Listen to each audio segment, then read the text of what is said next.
Sara Duterte. I offer my life, my strength, and my future in the service of our nation. Mga kababayan, ibalik natin ang tapang at malasakit para sa Diyos, sa bayan, at para sa bawat pamilyang Pilipino.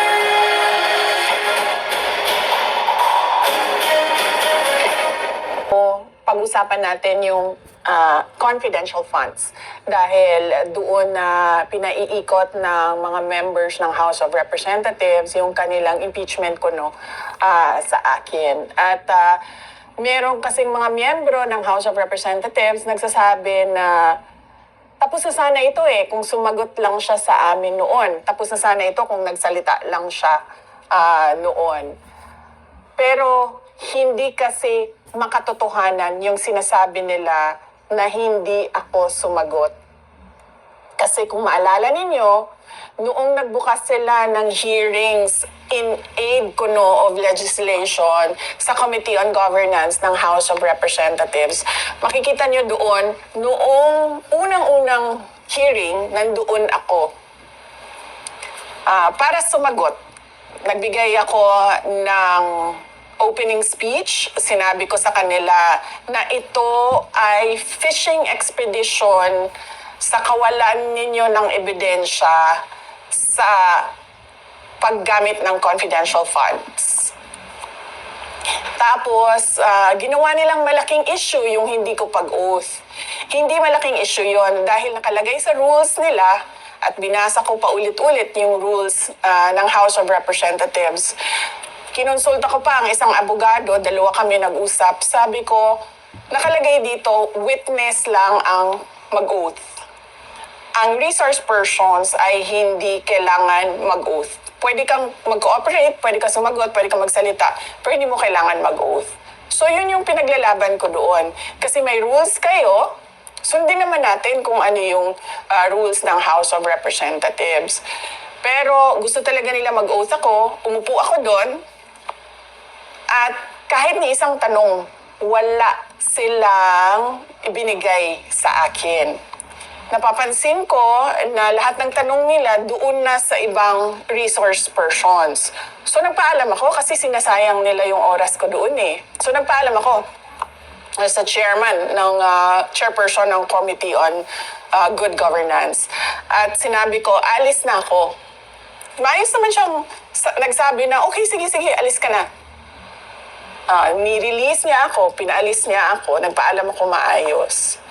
Kung yung pangalawa, kung maalala ninyo, pangalawang pagpunta ko doon, ay nandoon ako para umappear ulit sa kanilang hearing. At umupo ako doon at sinamahan ko yung mga Office of the Vice President personnel na nagdesisyon na pumunta sa hearings. Tapos, syempre, walang dumidepensa doon sa mga kasamahan ko sa OVP. Ang nangyayari kasi kapag ordinaryo ka na empleyado ng gobyerno o ordinaryo ka na mamamayan, hindi ka pwedeng magsalita doon na ikaw yung tama. Lagi yung congressman yung tama at hindi ka na pwede magsalita kapag sinabi nilang hindi ka na pwede magsalita. So sinabi ko sa kanila na walang dumidepensa sa Office of the Vice President. So hinamon nila ako. Sabi nila, o sige, pagsalitain ka namin kapag nag-oath ka. So nag-oath ako. Noong nag-oath ako, pinaupo nila ako balik, tapos wala na naman silang tanong. Kahit isang tanong. Noong nag-collapse na yung isang kasamahan namin, si Acosta, doon ako nagpaalam ulit. Sabi ko, alis na ako. Kasi kailangan ko puntahan sa hospital yung kasama ko. Pumayag naman sila na umalis ako, na wala silang kahit isang tanong. Ang totoo niyan, wala silang maitanong sa akin kasi hindi handa yung script nila sa mga tanong. Kung makikita nyo sa mga hearings nila, may binabasa yan sila na script. At yung script na yon, gawa yon ng abogado. Kasi nga, isa siyang fishing expedition for evidence. Naghahanap sila ng kung ano yung pwede nilang gawing ebidensya. Kaya sila nagbabasa. Kapag wala doon, hindi nila masabi. Kasi lahat yan, nakikita nyo, binabasa lang nila. Base sa kung ano yung sinabi ng abogado na itanong ninyo. Kasi ito yung kailangan namin na ebidensya. Na ito din yung sinasabi ko lagi sa lahat ng abogado. Hindi ka pwedeng magbukas ng in aid of legislation, tapos gagamitin mo yung kapangyarihan ng committee na yon para ka kumuha ng ebidensya at sasabihin mong, ay, ito yung kamalian. Nakikita na namin. Hindi pwede yun.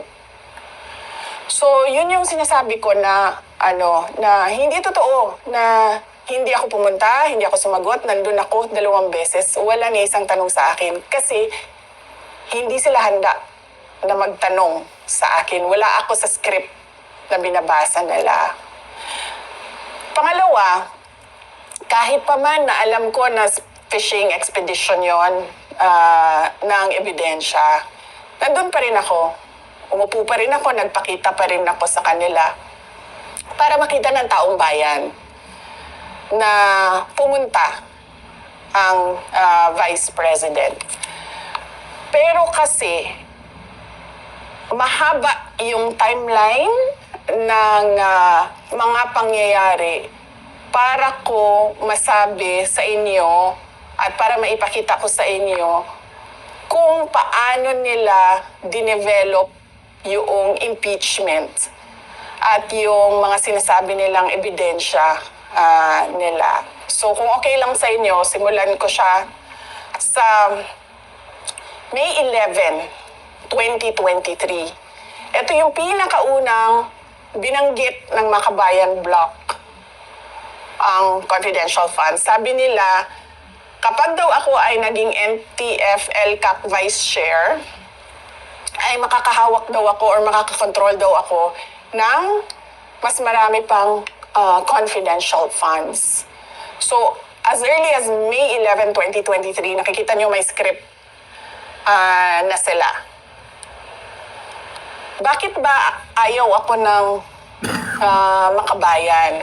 So, explain ko lang sa inyo. Kasi sa trabaho ko doon sa Davao City bilang mayor noon, yung programa namin na Peace 911, yung programa na nagtapos sa insurgensiya doon sa Paquibato District ng Davao City, tinarget talaga namin yung mga party list groups na alam namin at may ebidensya siya na meron silang linked sa CPP, NPA, NDF. At ito yung Makabayan Block. Sasabihin man nilang red tagging yan, hindi totoo. May ebidensya na merong mga members, ang mga Makabayan Block, na galing sa kanila papunta sa NPA. Minsan nga, marami ang nagsasabi, yung mga dating rebelde, na-recruit sila galing doon sa Makabayan Block ng mga party list groups. So sumunod nun ay August 8, 2023. Sinabi na ni Franz Castro, sabi niya, OVP's 500 million in confidential funds should be realigned to PCG. So nung sinabi niya yon, napaisip ako, sabi ko, ang Makabayan Block, friendly sila sa administration.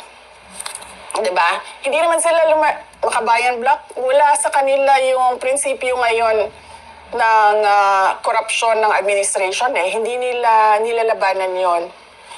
So nung nakita ko na nagsalita si Franz Castro kontra sa isang cabinet secretary, sa isang kaalyado ng administrasyon, naisip ko, may go signal ito na kalabanin niya yung 2 opisina.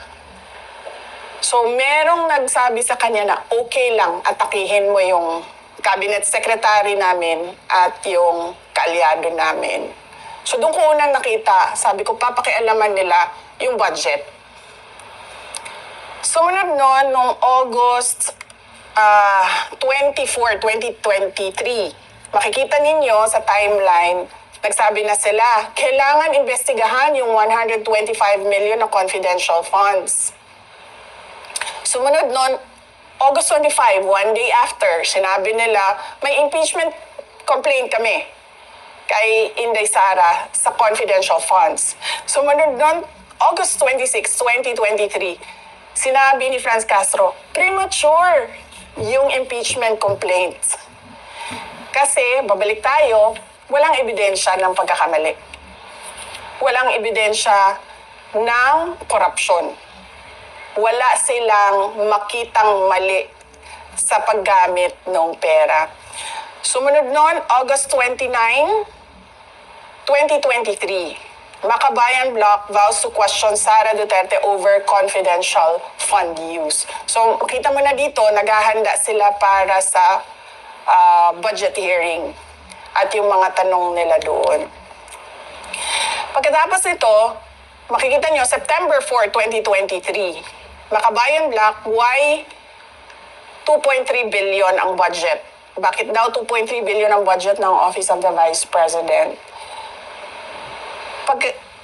Nung nag-appear si Franz Castro sa hearing ng Commission on Audit, sumunod na araw nun, September, or a few days after, September 14, lumabas yung unang-unang Audit Observation Memorandum sa confidential funds ng Office of the Vice President. So makita mo yung timeline. Binuksan nila yung usapan ng confidential funds. Pagkatapos, kinestyon nila bakit may confidential funds. Ngayon, dahil sabi niya, still premature. Nagsalita sila sa hearing ng COA at yung COA naman nagbigay ng AOM. Ito muna ma'am, question muna tayo. Doon muna tayo sa first part. Kasi tila, lahat ng galaw ng impeachment ay from Makabayan Bloc. Or from these left-leaning Congress or representatives. Yan, kasi makukuha mo yan sa sinabi sa privilege speech ni Senator Francis Escudero na si Martin Romualdez ang mastermind ng lahat. Kung maalala ninyo, noong nakaraang taon, September 29, 2025, nagsalita si Senator Escudero at sinabi niya yon.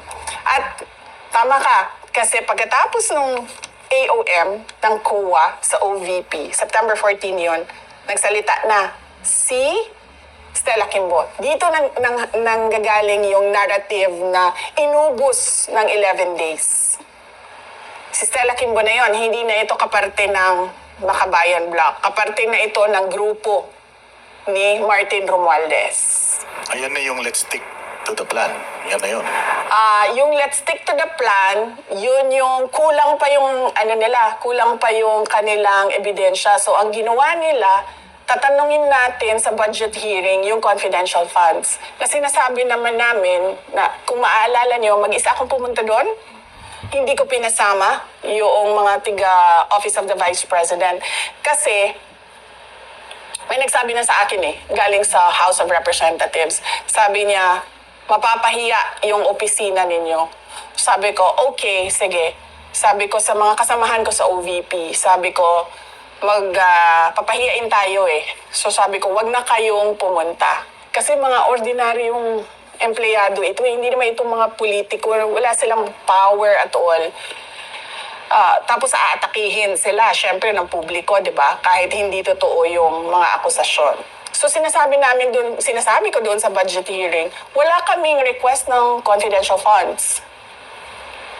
Pero bakit kayo nagtatanong tungkol sa confidential funds?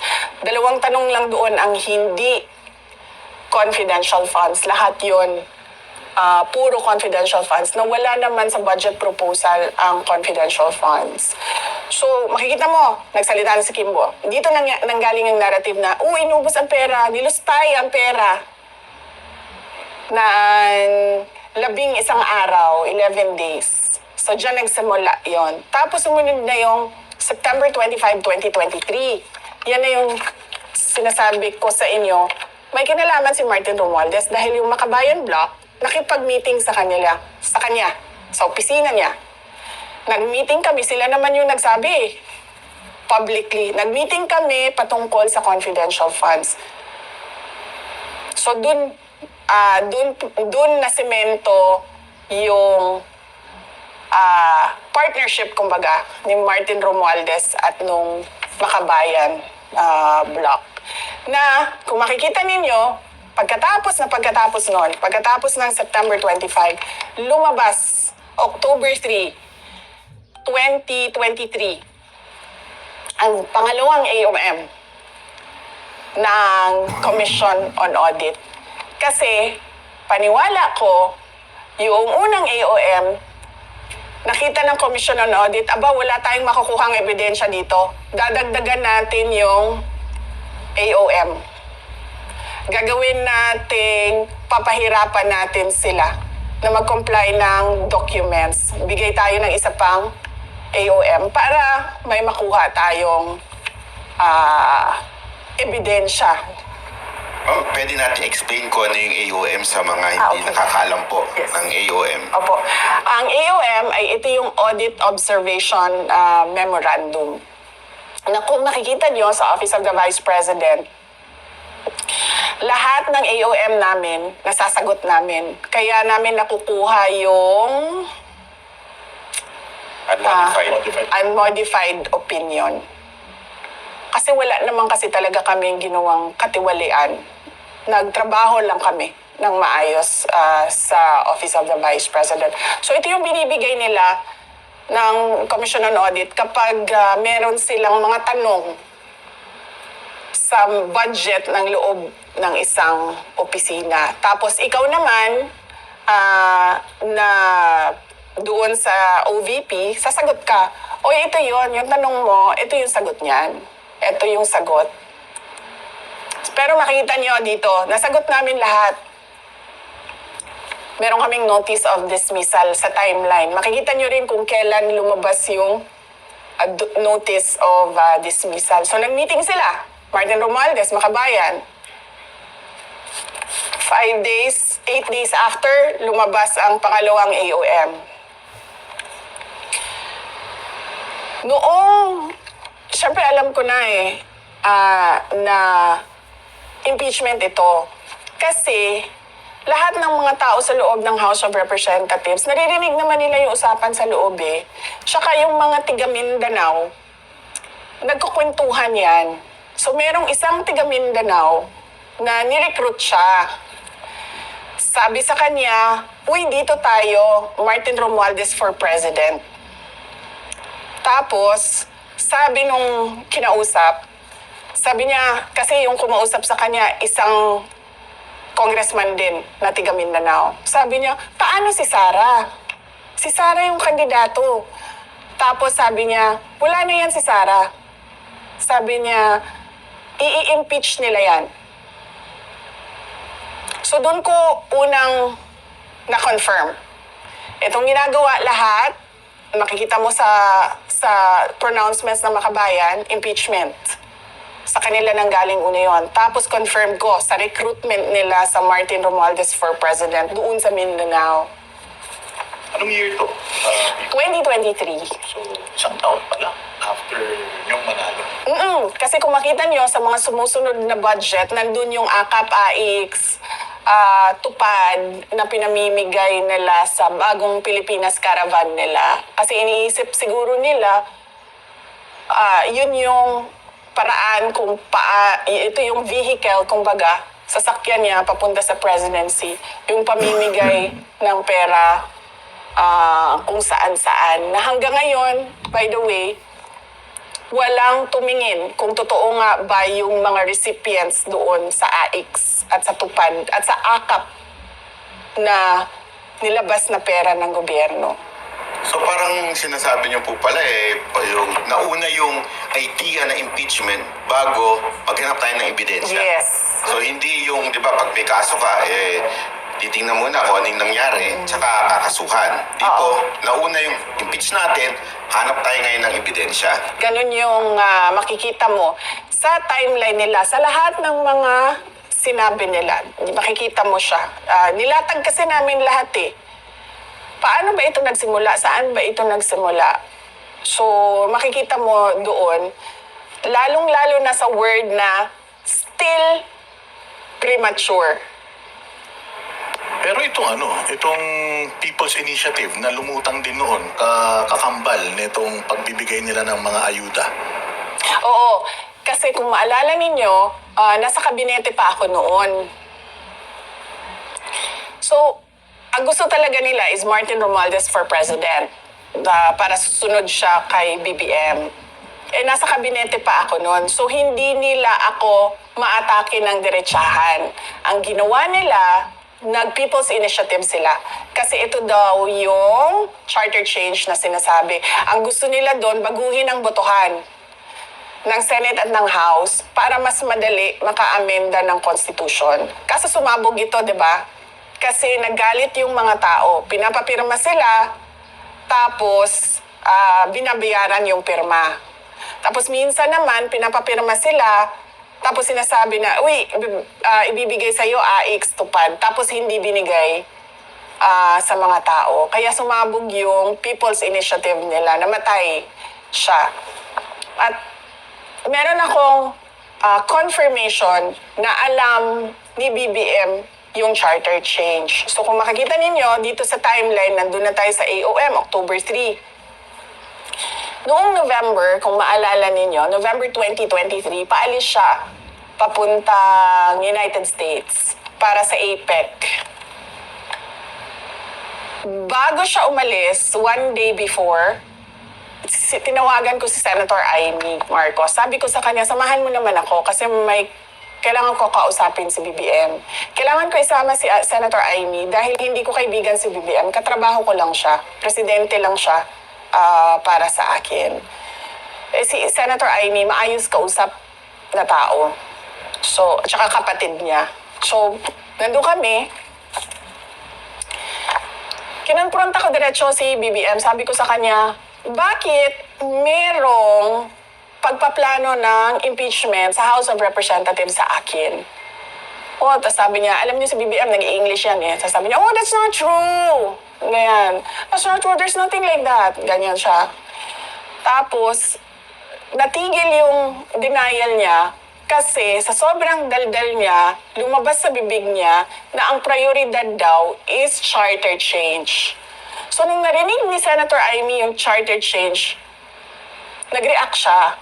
Sabi niya, sa dami-dami ng problema ng ating bansa, bakit naging charter change na ang prioridad?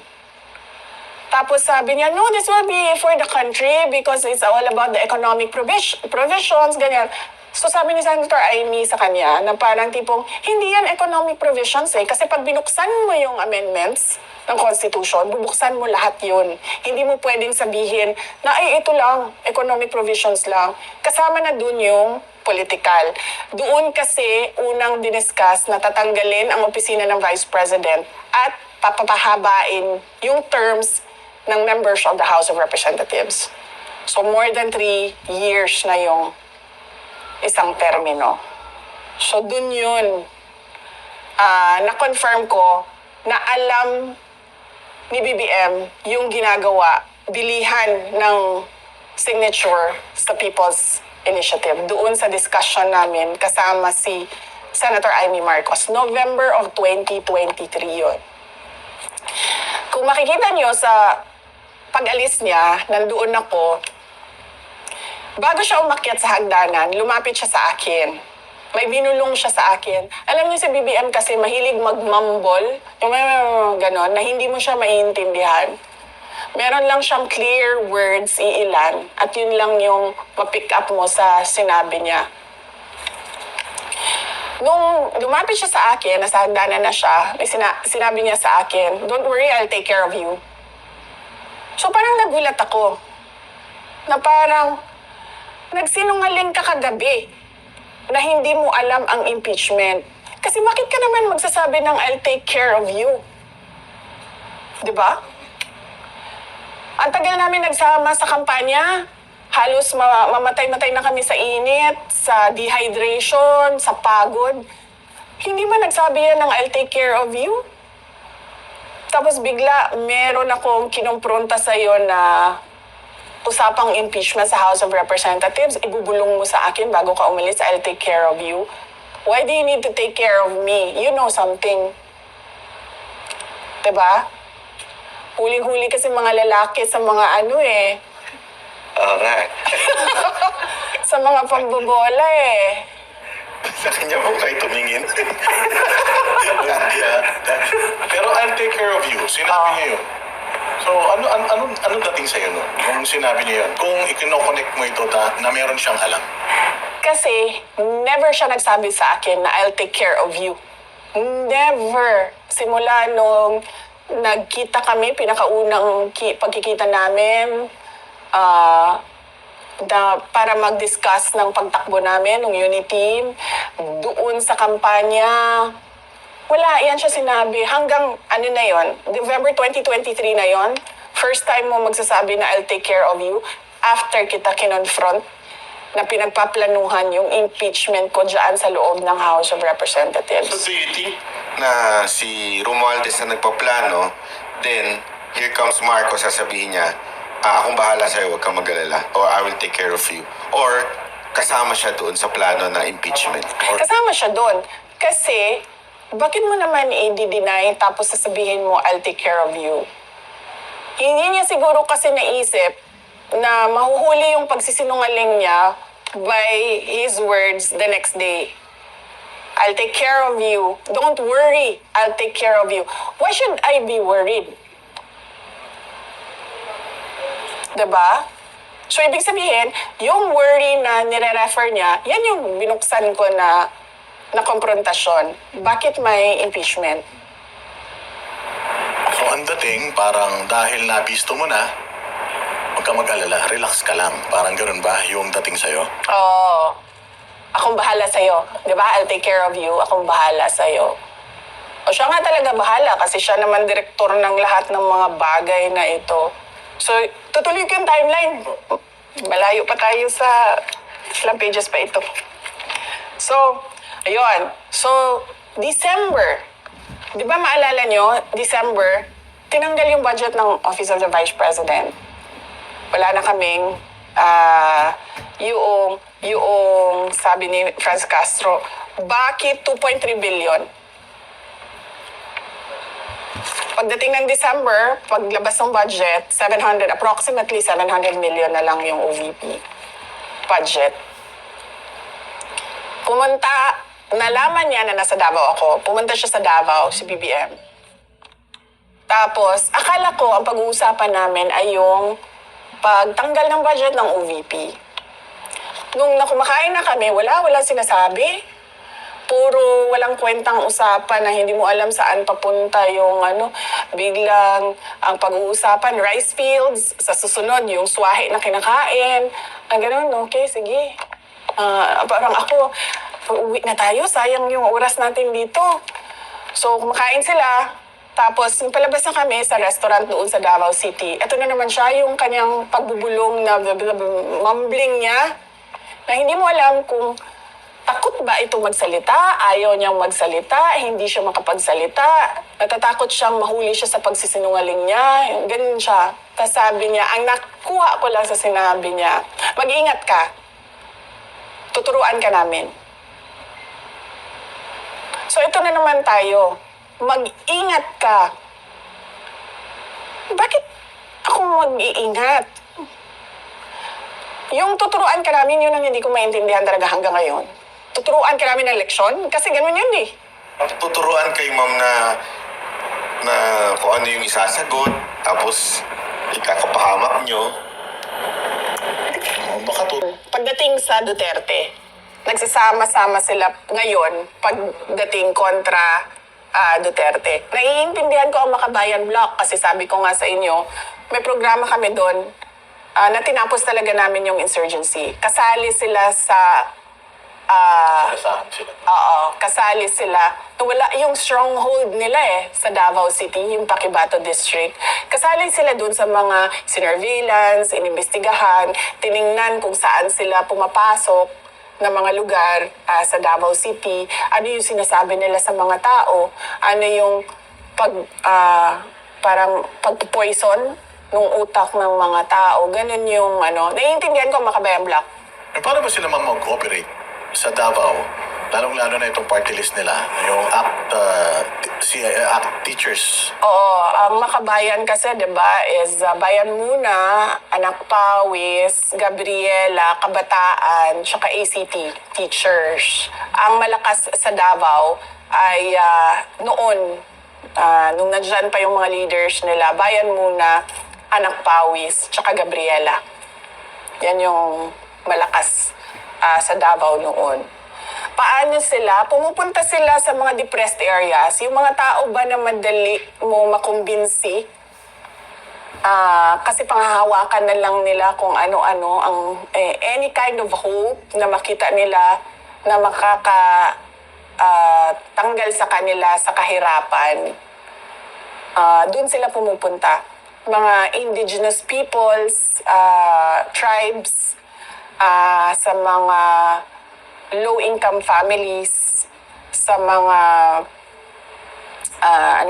informal settlers. Dito sila nagre-recruit ng mga kasamahan nila. Pag na-recruit nila, saan po nila dadalhin ito? Sa Davao City, kasi ganito, pag meron kaming nakukuha or nakakausap, hindi sila taga Davao City doon sila nakuha sa Davao Oriental. Lagi yan. Davao Oriental, Compostela Valley, or as far as Surigao del Norte, tsaka itong kapitbahay namin, Agusan. Diyan sila nare-recruit, nadadala sila sa Davao. Kasi pala, sa kanila, palitan, hindi ka nag-ooperate doon kung saan ka galing. So, galing kang Davao Oriental, dadalhin ka sa Davao City. So, ganun ito yung sa mga armadong grupo nila sa NPA. So, nagre-recruit before sa inyo, itong mga party list, tapos isasali nila dito sa teroristang grupo na NPA. Oo. Pero hindi mo kaagad makita yun kasi hindi lahat Hindi lahat ng nire-recruit nila ay umaakyat ng bundok. So, ang makikita mo lang, karamihan, mukhang matitino. Kasi hindi sila kasama ng NPA. Yung legitimate na mga advocacies nila, pro-women, yung mga ganon sila, kunwari Gabriela. Pero, yung iba doon, dahan-dahan ng kinihila papunta sa bundok. Kaya may makikita kayo ng mga namatay sa military operations na nagtataka na lang kayo na wala. Sumali ng Kabataan Party List, sumali ng Gabriela na wala. Tapos nakita na lang patay na sa military operations. Kasi yun yung mga ni-recruit galing doon sa, kumbaga, tinatawag nilang legitimate organization namin. Galit sila kasi hindi ko pinapayagan yung ganon. Galit sila kasi hindi mo talaga ako madala na pwedeng sabihin mo na lang tulad ng ibang mayor na tumahimik ka na lang or takutin tulad ng ibang mayor na parang, hindi ka mananalo dito sa lugar namin kung hindi ka magbabayad. Sa akin, hindi. Okay na matalo ako. Hindi lang ako sasama sa kausa, sa cause ninyo.